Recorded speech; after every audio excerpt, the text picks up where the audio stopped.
Class 9th math, new book NCERT 2026-27, chapter है number system part 2। ये इस chapter की दूसरी लॉन्ग वीडियो है। तो देखें, यह है question, locate the √2 on the number line. Number line पर √2 को शो करना है। तो आंसर 2। तो देखो किस तरह से करेंगे। पहले हम नंबर लाइन बनाएंगे। ये हमने नंबर लाइन बनाई, यहाँ पर पॉइंट लगाया 0 और 1 सेंटीमीटर पर दूसरा, फिर 1 सेंटीमीटर पर दूसरा, इक्वल इक्वल डिस्टेंस पर ये 1 और ये 2। इधर -1 -2 इस तरह से हमने लगा लिए। तो अब हम क्या करेंगे, ये जो 1 सेंटीमीटर की डिस्टेंस है यहाँ से यहाँ तक, तो इस 1 से हम सीधा परपेंडिकुलर ऊपर की तरफ करेंगे और इसमें से 1 सेंटीमीटर काट लेंगे। ये 1 है यहाँ से यहाँ तक ये, और ये भी 1 है। अब हम इसको इस 0 से ज्वाइन कर लेंगे।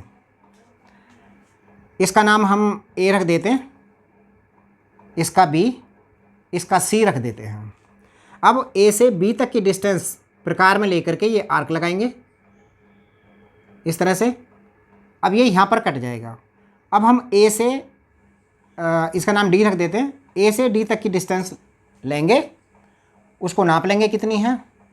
तो A से D तक की डिस्टेंस जो आई, यानी AD जो आ जाएगा वो आ जाएगा 1.4 सेंटीमीटर। यही √2 की वैल्यू होती है। √2 = 1.4 आ जाएगा। अब इसमें क्या कि √2 की वैल्यू जो 1.4 आई है, तो जब हम प्रकार से इनको बनाते हैं, जो 1 सेंटीमीटर पर यहाँ पर, 1 सेंटीमीटर यहाँ पर, तो ये आर्क इसमें लग नहीं पाता है।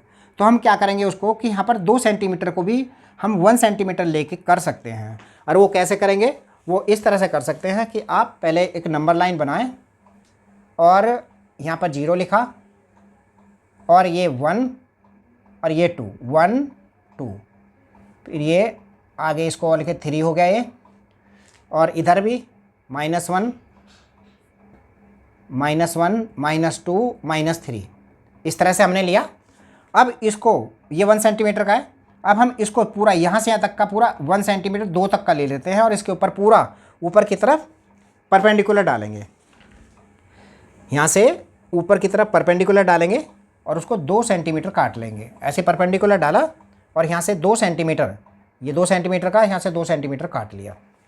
अब हम इसको इसी तरह से यहाँ से ज्वाइन कर लेंगे जैसे पहले करा था इसमें। तो इसमें से हमने इसको 0 से इस तरह से ज्वाइन कर लिया।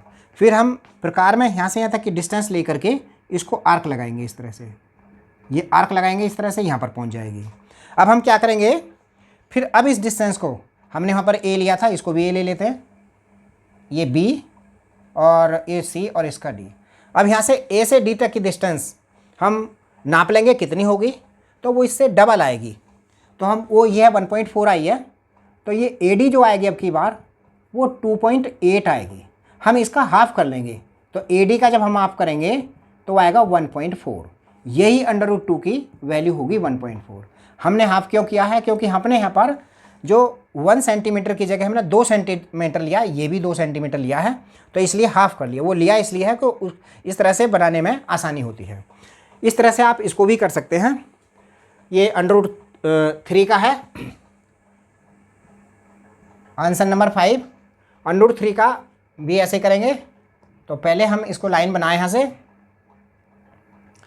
ये लिखेंगे यहाँ पर 0, ये 1, ये 2 और ये 3, 1 2 3, इधर ये -1 और -2। अब हम 0 से यहाँ तक की डिस्टेंस ये 2 सेंटीमीटर की है। अब ये 2 सेंटीमीटर पर हम जो 2 का निशान है उस पर ही हम ऊपर को 2 सेंटीमीटर का ले लेंगे और यहाँ से इसी तरह से इसको मिला लेंगे जैसे हमने √2 वाली में मिलाया था। तो ये हमने मिला लिया। अब हम क्या करेंगे, यहाँ से इसने इसको काट दिया, ये 2 सेंटीमीटर का था, यहाँ पर इस काट दिया। अब इस पर ये नाम है इसका, मैंने A रखा, इसका B, इसका C। अब AB पर, जो AB लाइन है इस पर फिर परपेंडिकुलर डालेंगे, इस तरह से परपेंडिकुलर डालेंगे। ये 90 का परपेंडिकुलर, ये भी परपेंडिकुलर है इसमें, ये भी इसमें परपेंडिकुलर है, और ये भी इसके अंदर परपेंडिकुलर है। तो 2 सेंटीमीटर का हमने ये लिया था, फिर 2 का ही फिर हम यहाँ से यहाँ तक लेंगे, ये भी 2 सेंटीमीटर की होगा। अब हम इसको यहाँ से इसको ए से मिला लेंगे, ए से इसको सीधा ज्वाइन कर देंगे इस तरह से। जब हम ज्वाइन करेंगे इसको यहाँ ए से, तो इसका नाम हम रख लेते हैं डी, इसका नाम हमने डी रख लिया। फिर ए से डी तक की डिस्टेंस को हमने √2 में क्या किया था, यहाँ से लेकर के सीधा हमने आर्क लगाया था, मगर √3 में हम क्या करेंगे, यहाँ पर एक और परपेंडिकुलर डालेंगे जो 2 सेंटीमीटर का है, और फिर इसके ऊपर आर्क लगाएंगे यहाँ से फिर हम आर्क लगाएंगे, इस तरह से ये जाएगी। तो यहाँ पर ये आर्क आएगी, तो इसको थोड़ा आगे बढ़ा लेते हैं, और यहाँ पर ये 3 है, यहाँ पर ये 4 है, तो ये आर्क आगे की तरफ चली गई। तो हम अब इसको यहाँ से ए तक की डिस्टेंस, इसका नाम हम रख लेते हैं ई, ई हमने रख लिया। अब ए ई की डिस्टेंस हम नापेंगे उसमें कितनी है, तो ए ई जो आएगा वो आएगा 3.4। हम ए ई का हाफ करेंगे, तो ए ई का जो हम हाफ करेंगे तो 3.4 का हमने हाफ किया तो ये 1.7 आएगा। तो ये जो 1.7 आएगा यही √3 की वैल्यू होती है। √3 = आ जाएगा 1.7। ये किया इसलिए है 2 सेंटीमीटर को 1 सेंटीमीटर इसलिए किया है क्योंकि प्रकार से आसानी से बन जाता है।